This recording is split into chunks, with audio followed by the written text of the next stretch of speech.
Ganesh ji free कब रहते हैं?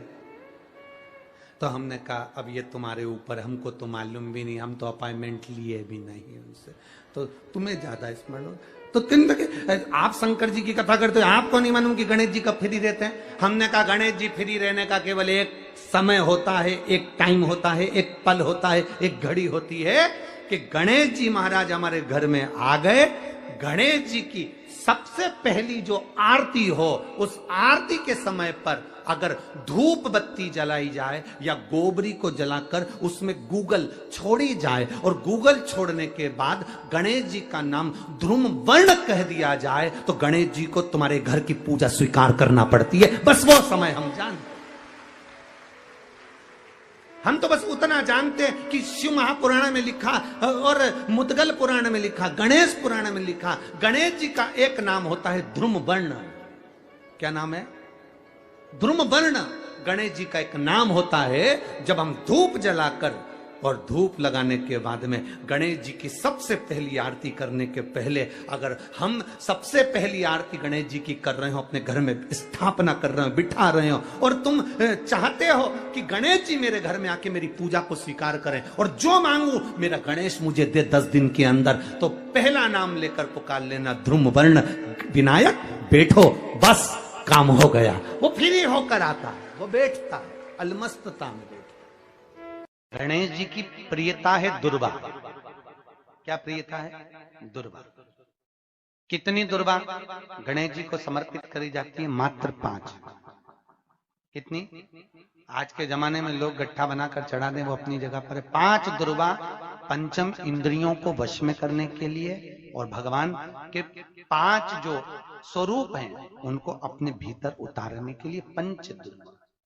और दुर्वा में भी 3 गांठ। जब दुर्वा समर्पित करी जाती है तो उसमें नीचे दुर्वा की डंडी पर गांठ रहती है, 3 छोटी छोटी गांठें होना चाहिए। कितनी गांठ? जो भगवान को समर्पित करी जाए। आज मालिनी को बहुत तकलीफ दे रही है, तो सफेद दुर्वा, जहां पानी वाला स्त्रोत होता है, जहां पानी भरा हुआ होता है, वहां पर एक दुर्वा लगी होती है, सफेद दुर्वा। जैसे हरी दुर्वा होती है ना गणेश जी को चढ़ाने वाली, ऐसी सफेद दुर्वा होती है। वो सफेद दुर्वा बालचंद्रेश महादेव को चंद्रमा पे से घुमाकर शिव जी को समर्पित करना है। उसी को लेकर आकर सुबेरे शिव जी का बालचंद्रेश महादेव नाम लेकर उस दुर्वा को खाना है और शिव जी पर जल चढ़ाकर उसका आचमन करना है। जल बाबा चाहेगा तो कुछ दिन में वो पत्थरी अपने आप कहीं निकल ही जाएगी और आपको तकलीफ नहीं। बालचंद्रेश महादेव। अब शिव की आराधना जो करते हैं, शंकर का जो आराधना करते हैं, शिव स्मरण करते हैं, शंकर का नाम का जाप करते हैं, शिव भक्ति में जो डूबते हैं, उसका एक सुख आनंद करने वाला महाराज। माता पार्वती जी रो रही हैं। शिव जी ने कहा तू क्यों रोती है? तेरे रोने का कारण क्या है? क्यों रो रही है? किस लिए रो रही? प्रभु मेरा पुत्र आज मुझे गलत दृष्टि से देख रहा है, इसलिए मुझे रोना आ रहा है। शिव जी ने कहा चिंता मत कर, इसका अंतिम समय आ गया। जब व्यक्ति अगर माता को गलत दृष्टि से देखने लगे तो उसका अंतिम समय आने में देरी नहीं लगती। शिव जी ने उसी समय पर काल भैरव को प्रकट करा और भैरव को प्रकट कर कर उसी समय पर भगवान शंकर ने उस अंधकासुर के प्राणों को हर लिया। भगवान देवाधिदेव महादेव उस स्थान पर खड़े होकर स्वयं काल भैरव को वर प्रदान कर देते हैं। हे भैरव, तो जगत के कल्याण के लिए तेरा प्रागट्य हो, जगत कल्याण के। ये श्रंभेश्वर महादेव जो नाम है,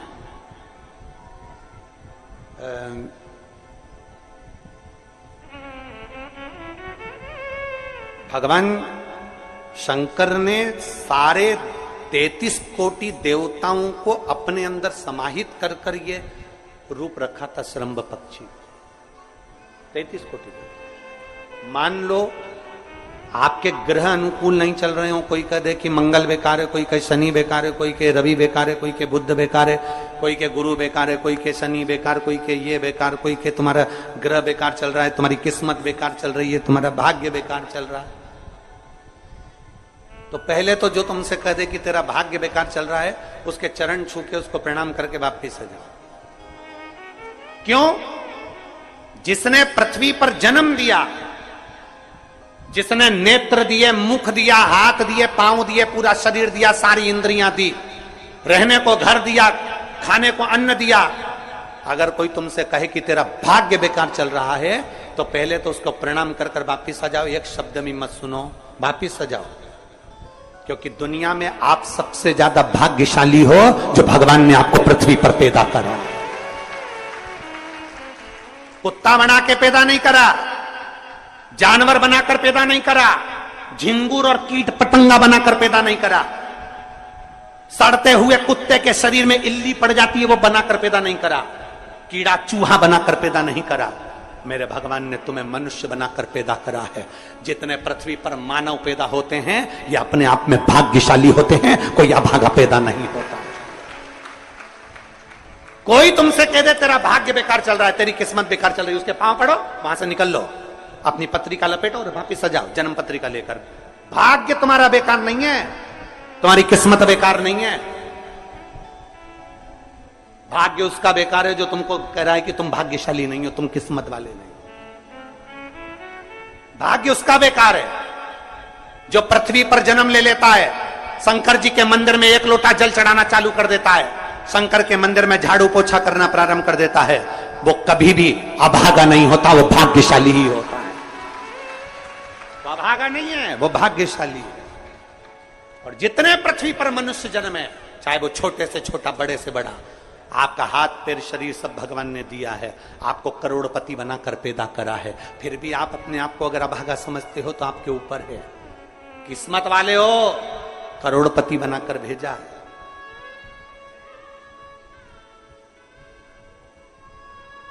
कुत्ता 1000, 10,000, 20,000, 25,000, 50,000 में बिकता है। तुम्हें तो भगवान ने 2-2 किडनी दिए, अभी बेचिए 20-20 लाख में, यूं बिक जाएगी। भगवान ने नेत्र दिए 50-50 लाख में, अभी बिक जाए 5 लाख में। एक एक शरीर भगवान ने कीमत वाला बनाकर भेजा है। किसी डॉक्टर के पास बैठना और पूछना कि कौन से अंग की कितनी कीमत होती है, वो डॉक्टर बता देगा कि तुम्हारे शरीर की क्या कीमत है। और उसके बाद भी कहते हो कि हम अभागे। बताने वाला कह देता कि तुम भाग्यहीन हो, तुम भाग्यशाली नहीं हो, तुम किस्मत वाले नहीं हो। वहां से पत्रिका उठा चल दो, कहते मेरे बाबा ने मुझे भाग्यशाली बनाकर भेजा है। और अपने हाथ में वो बल होता है कि आप स्वयं इतनी मेहनत कर कर आगे बढ़ सकते हो कि अपने आप किस्मत वाले बन सकते हो।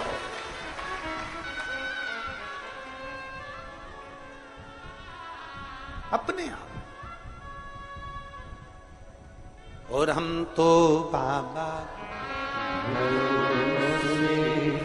चलते हैं। आप स्वयं भाग्यशाली हैं, आप स्वयं किस्मत वाले हैं। कोई कैसे कहते तुमको कि तुम अभागे हो? ना ना, हमारे बराबर भाग्य नहीं है किसी का।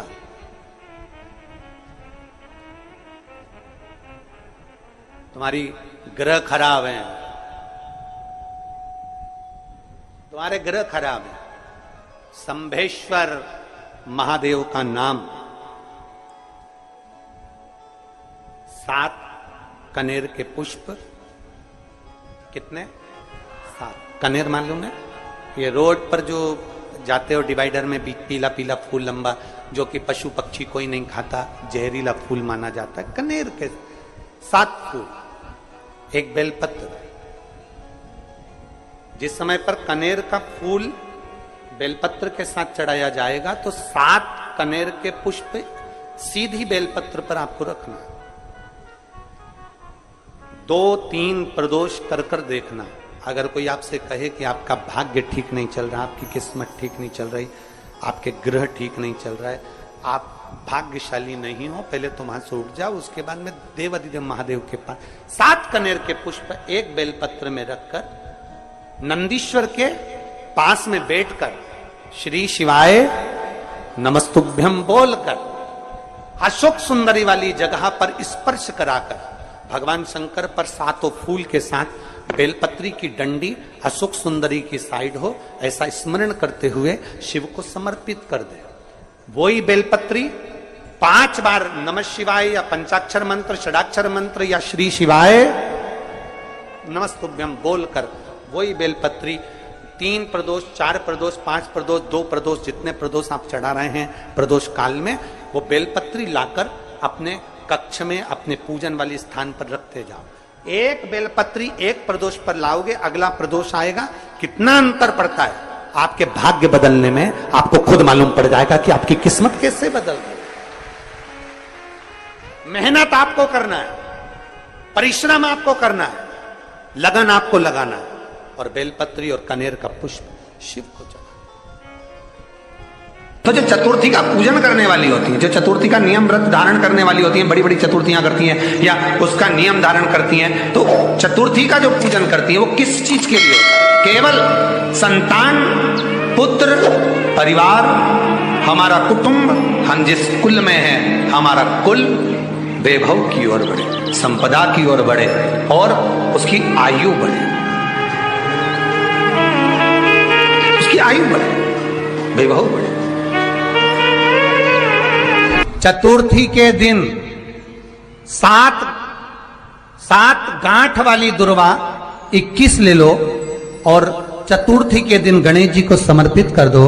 पंचमी तिथि को उस दुर्वा को उठाकर दूध में डाल दो और उस दुर्वा को दूध में डालकर उस दूध में उस दुर्वा को मल लो, और जिसके सफेद चमड़ी पड़ गई हो, चर्म रोग हो गया हो, उस दूध को उस दुर्वा के साथ, दूध नहीं भी हो तो पंचमी के दिन दुर्वा का लेपन शरीर पर कर लें। आधे घंटे तक करने पर पंचमी को प्रदोष काल में स्नान कर लें। महाराज आपको चर्म रोग में आराम लग जाएगा, सफेद चमड़ी अपने असली रंग में आना प्रारंभ हो जाएगी।